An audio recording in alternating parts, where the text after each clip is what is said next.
आज पूरे देश में बेटी बचाओ और बेटी पढ़ाओ का एक अभियान तेजी से फैल रहा था और इसमें हमारी सरकार भी जोर लगा रही थी। लेकिन इसी बीच एक ऐसी घटना जो आज लोगों को सोचने पर मजबूर कर रही है कि बेटी को तो बचाओ, बेटी को तो पढ़ाओ, लेकिन अपनी बीवी को मत पढ़ाओ, बीवी को आगे मत बढ़ाओ।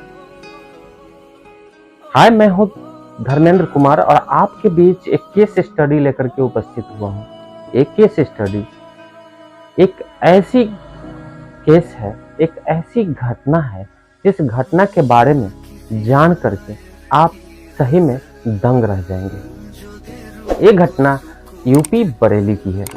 यूपी बरेली की ये घटना आपके दिल को छू जाएगी और आपके दिल को ही छुएगी नहीं बल्कि झकझोर करके रख देगी।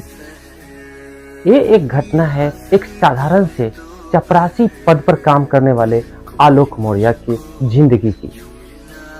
आलोक मौर्य चतुर्थ वर्गीय कर्मचारी यानी कि एक चपरासी के पद पर काम करने वाले व्यक्ति हैं जो यूपी के बरेली से बिलोंग करते हैं। यूपी के बरेली में ही उनकी पोस्टिंग एक चतुर्थ वर्गीय कर्मचारी के पद पर था।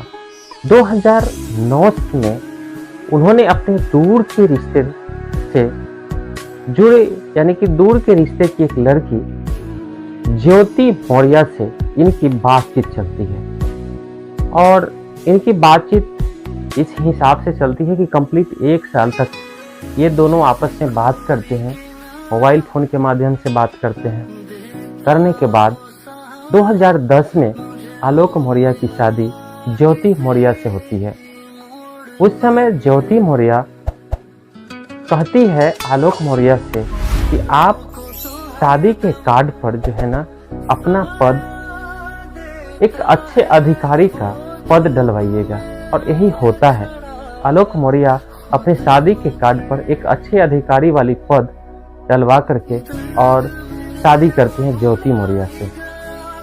ज्योति मौर्य यूपी के बरेली के ही एक सिरई गांव के वहीं के रहने वाली है। और ज्योति मौर्य जो शादी होती है तो ज्योति मौर्य पढ़ाई लिखाई में बहुत तेज तरार थी। पढ़ाई लिखाई में तेज तरार थी, इसी वजह से आलोक मौर्य ज्योति मौर्य का हाथ थाम लेते हैं और 2010 में दोनों दाम्पत्य जीवन में बंध जाते हैं। 2010 से इन लोगों का जो लाइफ होता है वह अच्छा खासा जिंदगी अब ये जीना शुरू करते हैं। इसी बीच ज्योति मौर्य अपनी पढ़ाई कंटिन्यू रखना चाहती है और अपने पति आलोक मौर्य से कहती है कि हमें आगे भी पढ़ना है, हमें भी कुछ बनना है। आलोक मौर्य अपनी बीबी की पढ़ाई के लिए, अपनी पत्नी की पढ़ाई के लिए यूपी बरेली से अपना ट्रांसफ़र करवा लेते हैं और यूपी प्रयागराज में ट्रांसफ़र करवा करके वहीं पर रहना सहना शुरू कर देते हैं। प्रयागराज में ही ये अपनी बीबी का यानी कि अपनी पत्नी का एडमिशन एक अच्छे इंस्टीट्यूट में करवाते हैं, कोचिंग संस्थान में करवाते हैं। इस कोचिंग संस्थान में आम आदमी का बस नहीं है कि अपने बच्चों को पढ़ा पाए, लेकिन एक जुनून सा होता है अपनी बीवी को आगे बढ़ाने का। और उस जुनून में आकर के आलोक मौर्य अपनी पत्नी, अपनी बीवी ज्योति मौर्य की एडमिशन एक अच्छे संस्थान में करवाते हैं। जिस संस्थान में एडमिशन कराने के क्रम में उन्हें कर्ज भी लेना पड़ता है, जमीन भी गिरवी रखना पड़ता है और अपने माता पिता से हेल्प भी लेना पड़ता है। हेल्प लेकर के, कर्ज लेकर के किसी तरह से प्रयागराज के एक इंस्टीट्यूट में, एक कोचिंग संस्थान में ज्योति मौर्य यानी कि अपनी पत्नी का वो एडमिशन कराते। एडमिशन कराने के बाद रोज रोज वे अपनी साइकिल पर बिठा करके ज्योति मौर्य को उस संस्थान तक छोड़ने जाते थे और छोड़ करके आते थे तो अपना ड्यूटी जाते थे। एक क्रम चलता रहा। ज्योति मौर्य भी लगन से, मेहनत से अपनी पढ़ाई करती रही। धीरे धीरे पढ़ाई करने के क्रम में 2015 में पीसीएस की एग्ज़ाम ज्योति मौर्य फाइट करती है और पीसीएस के एग्ज़ाम में जब उन्हें अच्छा रैंक आता है, 16वां रैंक आता है यूपी में, तो मीडिया कर्मी पूछते हैं ज्योति से कि आपको इस उपलब्धि के लिए आप इसका श्रेय किसको देना चाहेंगे? तो ज्योति मौर्य कहती है, मेरे पति और मेरे सास ससुर का। उसी बीच ज्योति मौर्य 16वें रैंक पर, पीसीएस में 16वें रैंक पर चयन होने के बाद ज्योति मौर्य की नियुक्ति एसडीएम के रूप में हो जाती है और एसडीएम के रूप में अब ज्योति मौर्य काम करना शुरू कर देती है। पति एक आम चपरासी और पत्नी एसडीएम। अब पत्नी के दिमाग में, यानी कि ज्योति मौर्य के दिमाग में एक बात चलना शुरू हो जाता है, हम कहाँ और मेरे पति कहाँ, हम एसडीएम और पति चपरासी। ये बातें दिमाग में आने के बाद ज्योति मौर्य का माइंड अब उथल पुथल होता है। इसी बीच 2016 में ही जब ज्योति मौर्य का रिजल्ट आता है, एसडीएम के रूप में वह नियुक्त होती है, उसी क्रम में ज्योति मौर्य को 2 जुड़वा बेटियां जन्म लेती हैं। आलोक मौर्य के परिवार में खुशियों का माहौल होता है और दोनों जुड़वा बेटियों का नाम, एक का नाम हंसी और एक का नाम खुशी रखा जाता है। इसी कारण से ज्योति मौर्य के परिवार के लोग भी बहुत खुश थे। आलोक की माँ, पिताजी बहुत खुश थे कि उनकी पतोहू, उनकी बहू एसडीएम के रूप में थी और आलोक तो खुशी से फूले नहीं समा रहे थे।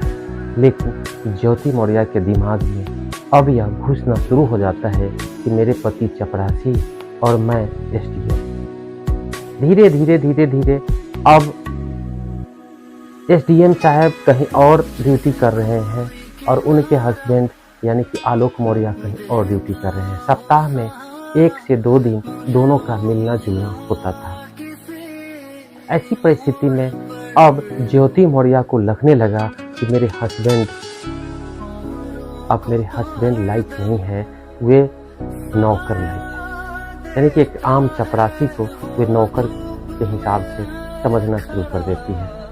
धीरे धीरे धीरे धीरे सन 2020 के करीब में ज्योति मौर्य के जिंदगी में एक व्यक्ति प्रवेश करता है जिसका नाम है विनय दुबे। विनय दुबे होमगार्ड पुलिस जवान के जिला कमांडेंट के रूप में पदस्थापित यूपी के प्रयागराज में होते हैं और विनय दुबे ज्योति मौर्य की जिंदगी में आते हैं और विनय दुबे और ज्योति मौर्य के बीच में लव स्टोरी शुरू होती है। यदा कदा आलोक मौर्य अपनी बीवी के सरकारी आवास आते जाते रहते हैं।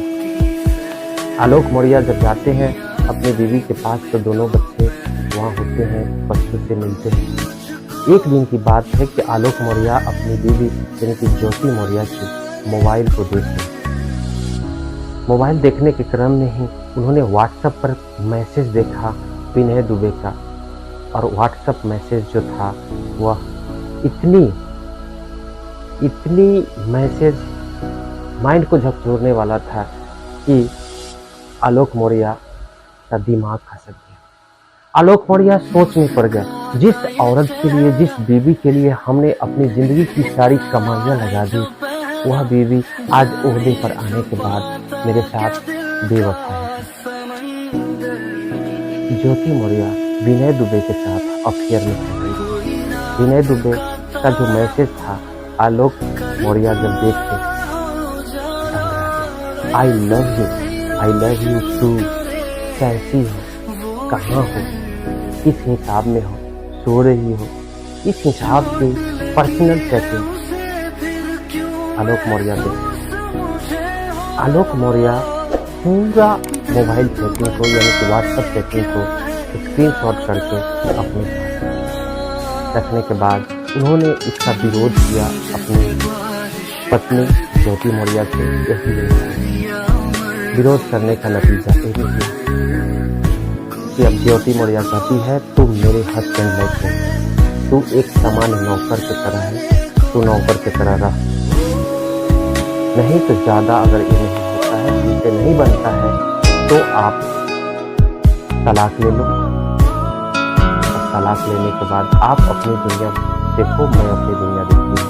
मुझे आपने धोखा दिया, आपने कहा था कि मैं अच्छे पद पर हूँ और आप एक मामूली सा कर्मचारी हो, मामूली सा चपरासी हो और मैं चपरासी के साथ पसंद हूँ।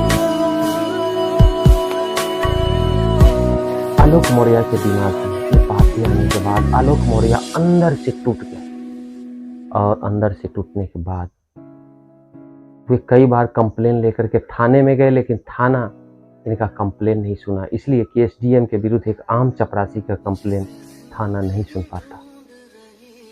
धीरे धीरे ये बातें मीडिया में आई और मीडिया में आने के बाद ये पता चला कि विनय दुबे और ज्योति वर्मा के बीच में कैसा रिलेशन है। फिलहाल पूरी मीडिया, सभी लोग यूपी के सरकारी महकमे में ये सब चर्चा का विषय बना हुआ है कि कैसी एसडीएम, कैसी ज्योति वर्मा जो एक पति को नहीं हुई, एक पति के सहारे इतनी बड़ी ओहदे पर गई, लेकिन बेवफा निकली।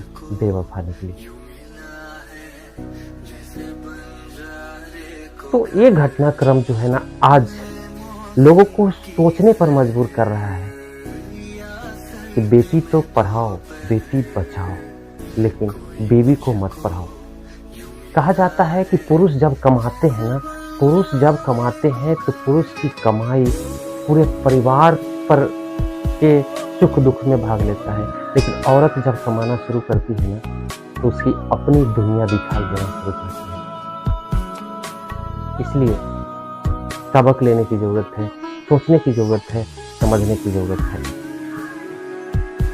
मानते हैं कि सभी औरतें ऐसा नहीं हैं, लेकिन आज जो बदलता हुआ परिवेश है, बदलती हुई माहौल जो है और पश्चिमी सभ्यता का हमारे ऊपर हावी होना, ये बता रहा है कि आज 95% औरतें जो हैं इसी दिमाग में। हमारी ये वीडियो कैसी लगी आप हमें कमेंट करके बता सकते हैं। अच्छी लगी तो ज़्यादा से ज़्यादा लोगों तक इसे शेयर कीजिए, लोग भी समझ पाए। बेटी बचाओ, बेटी पढ़ाओ, लेकिन बीवी को मत पढ़ाओ। हमारे चैनल को सब्सक्राइब जरूर कीजिए। फिर मिलते हैं अगले दिन अगले वीडियो के साथ। तब तक आप अपना पूरा ख्याल रखिए। धन्यवाद।